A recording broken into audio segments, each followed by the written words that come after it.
All right, folks, so let's get into this week's classroom activity. So, or I should say classroom discussion, and then we'll wrap up with classroom activity at the end of this. So let's see if I can get this to actually work. Okay, so we're going to talk tonight particularly about projects. We're going to talk about, to start with, operational issues. So typically, one of the things we run into when we're trying to lead projects, if you haven't done this historically, is that individual estimators, so the individual players within a project, when you ask them for their time estimates, everybody is adding in buffers. So everybody's like, oh, if I think it's going to take me 5 days, I'm going to probably put it on 10 days because my supervisor always adds on double, triple initiatives, or they're not keeping me single threaded. Multitasking, so in essence adds inefficiencies. Everybody doing the estimations is trying to actually, I'll say, build in, I'll use the term fluff, to make sure that they can actually meet a deadline that they give out. And then, so these buffers and then this whole multitasking and efficiency issue actually dramatically impacts the scope and delivery on your projects. So these are some of the operational problems that you're going to run into when you're like, hey, we got to get this done, especially if you want to have, I'll say, a little bit more agile or a little bit more focused and faster delivery. These things are things that step in the way of doing that. So basically, there's complex project methodologies, right? So they can be very complex. You have some options, especially when you're dealing with all of these problems. There's really, what I would say, is two particular options for traditional projects. So you can focus on critical path, which we're going to talk about, or you can focus on critical chain. So these are somewhat slightly different, but they're intended to help with outcomes. So let's go ahead and jump into that. So first up, critical path. The primary tenets on critical path is list all of the activities for the project. So basically a work breakdown schedule, note time for each activity, note dependencies. So which one tasks are dependent upon each other. I would say you really always should develop a critical path, right? So you should know, what are your milestones, what are your deliverables and your endpoints, but you also need to understand the interdependencies between each task. So it's not uncommon when you're actually running a project that you have, you may have many different things happening across multiple teams. So one team may depend upon another team for a delivery in order to begin and complete their work. So there's a lot of, I'll say, as we mentioned, complexity. So mapping out that critical path, so knowing exactly what feeds what and why, will help you identify what is in particular, the critical path start to finish. So when you get into this, you can actually say, oh, if team A has 3 deliveries, but they're not dependent on that until the very end, so they're running out in isolation, then it's not a big deal if they're a week or 2 late, if there's an additional 10 weeks down the line, right? So you understand which particular activities, if they can slide and not impact the end date of the individual project, right? Otherwise, some people may assume, oh, well, if we're going to delay a week, the whole project delays a week. I've had situations where we're running a year-long project, and when you're within that, if you define critical path, you can actually say, oh, this particular initiative, it's actually somewhat isolated. So I've had situations where we've literally put it on the back burner based off of, I'll say, organizational need. We've moved it into a different area as far as for timing, and even as much as 2 to 3 weeks, and it had zero impact on the end delivery because there were not it was the end of the project that was dependent upon it, not other teams who have a whole bunch of additional work to do that. So we have inputs, outputs, and so when those outputs feed inputs on another team, you have to understand that, be able to see that visually, in my opinion, so that you can identify if there's problems or delays, what impacts actually happen. So what's I'll say, collateral damage. So if we're saying, hey, build the house, well, to build the house, okay, we have to dig the foundation, we have to then build the walls and build the roof. Now, what you can say is that, okay, building that, and then you get to finish. So again, these may be separate paths that are not dependent upon each other, right? So for instance, once the walls are up, You have to have the walls up in order to put the roof on, right? But I don't really care about the plumbing, the fixtures, or the carpeting in order to get the roof on. I care about making sure the walls and the foundation are in.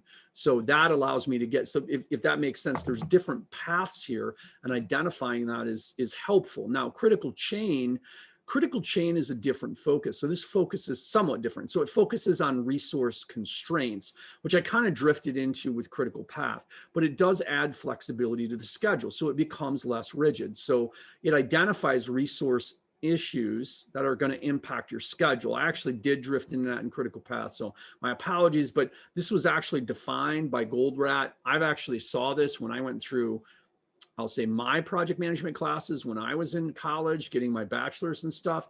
And it was absolutely, I almost said critical. I guess subconscious pun intended. It dramatically impacted my ability to run projects. Once you start to realize, guess what?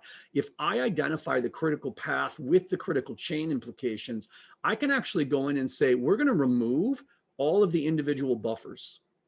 Okay. So instead of everybody buffering out everything a week, which now if you have, let's say you have 10 teams and 10 people on each team has work and they're all buffering at 5 days, that's 500 days of buffer, right? So that's a lot of quote buffer time, right? We don't really want that in there because we don't want the project to be, I'll say, delayed any more than it needs to be. We want to have it be accurate and focused. So what we want to do then is, but the problem is you can't remove all the buffers because you're going to want some buffers to deal with delays that genuinely do happen. So we want to remove them, but we don't want to remove them all. So what we do is we add project buffers. I've literally done this. I've had to, I'll say, fight with people to get them to drop their individual buffers. They feel, oftentimes we'll talk about what are the issues with it. People often feel, like they're giving up, their soul, so as to speak, by losing their individual buffer. But here you have a couple of things. So you have, this one may break this out and go, listen, we start here, we end here. We have these tasks. This is my critical path in my critical chain. I'm going to put I have a project buffer and a resource buffer and feeder buffers here. Okay. So I have a buffer so that if one of these two tasks actually runs long for whatever reason, I have a buffer and it does not impact the others. And then same thing here at the end. So these are control gaps or control methods in order to try to have buffers that are there for the appropriate. But instead of having a buffer for 2 and a buffer for 6 and a buffer for 5 and 7 and 5 and 6 and 6 and 6, instead of that, what I have is I have this actually, in my opinion, this has too many. I would argue you may want 1 or 2 at key critical points. I've done this. I've reduced this down to, I actually took what would have been at over a month of buffers, reduced that into, actually it was probably closer, as I'm thinking of a very particular project. I think we probably had closer to at least 2 months worth of buffers that people were putting in. We removed that down to 2 weeks. And the irony here is that with that 2-week buffer, we still came in slightly early. And it's interesting because you have to get people to give up those individual buffers. Here's another critical chain project management approach. I'll say I would recommend you do some lookups on that some more. So some of the takeaways for this discussion are you have to negotiate with the staff to drop their individual buffers. This is difficult. Like I said, I had people fighting me tooth and nail on this. And it wasn't until I finally pushed them and then they agreed to try it once. And they said, if this doesn't work, I'm not doing it again. But the irony is after we ran it and it was super effective for them, they embraced it and it became standard policy. It became part of our loop, as I like to say. So, but with that, so what I want you to understand is that as a leader, if you're reducing buffers and you're making project buffers, you also have to do things like you have to reduce the multitasking. You can't have people working 10 tasks simultaneously. It doesn't work that way. You have to schedule them effectively. So in the way, part of the way I did this was when I got the buffers out was like, listen, if you only work on this one task and I don't have other tasks for you, how long is it going to take for you to do this? And so and they're like, seriously, you're going to do it. I'm like, yes, I'm going to commit to this. If I'm going to do this, we're going to take you off multitasking. You tell me if you can run unabated on this task, start to finish, how long will that take you? And then they actually sat down and I'm like, give me an honest estimate. We got an honest estimate out of them. And then how much of a buffer, and we kept pushing and okay, we got a time frame. I was seeing tasks that would normally be estimated at 3 to 4 weeks go down to 1 to 2. Actually, in some cases, 5 working days, so 1 week.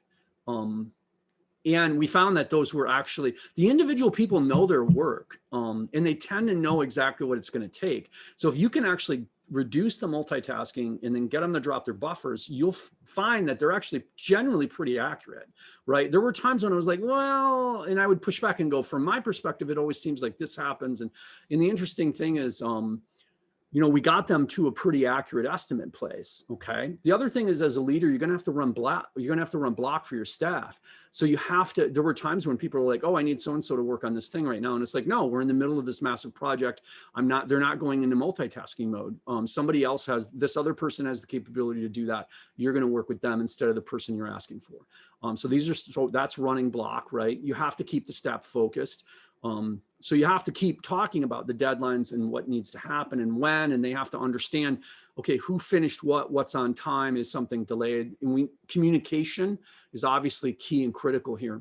The other thing is that if somebody is going to be late, or when you build that schedule, you ultimately have to tell them, listen, this is the collateral impact of you delivering late. These are the other groups and people that get impacted negatively based off of you not meeting the deadline. So I think most people genuinely want to do a good job and meet their deadlines. Other things get in the way, but part of it is sometimes they just don't understand. Well, me being late I don't care. I don't understand the impact because nobody's ever told me what that is. So they really don't wrap their head around that. Whereas when you sit down in groups, in project teams, and you start talking about, okay, you realize that this is critical, you're on critical chain. And that's part of what you do, is you say, listen, folks, you are in the critical path and critical chain of this particular project. We're not saying everybody else can be all loosey-goosey, but if you're in that critical path or chain, you have to make sure you hit your dates, because there can be massive collateral impact on this. And I think going through those exercises tremendously changes people's perspectives. Now, with all of that said, I'm going to put some groups up for the week. And what I'd like people to do is this: you're going to congregate within your group. And if you're in group 1, I'd like just collaborate through the week and turn in a presentation with some voiceover in PowerPoint. If you want to record that in Zoom, that'd be great. I think all of you have access to Zoom, so you can do that. But so for number 1, group 1, provide failure rates on projects without project management principles. Give me some examples, and then we're going to share these out for everybody to see. Okay. Group 2, provide failure rates on projects with critical chain project management or operational principles. So look those 2 things up, provide maybe a 5 to 10 minute recap of what you've just put together as a group, and we'll call it good for the classroom activity for the week. So again, stay safe, stay healthy, and we'll talk to you folks very soon.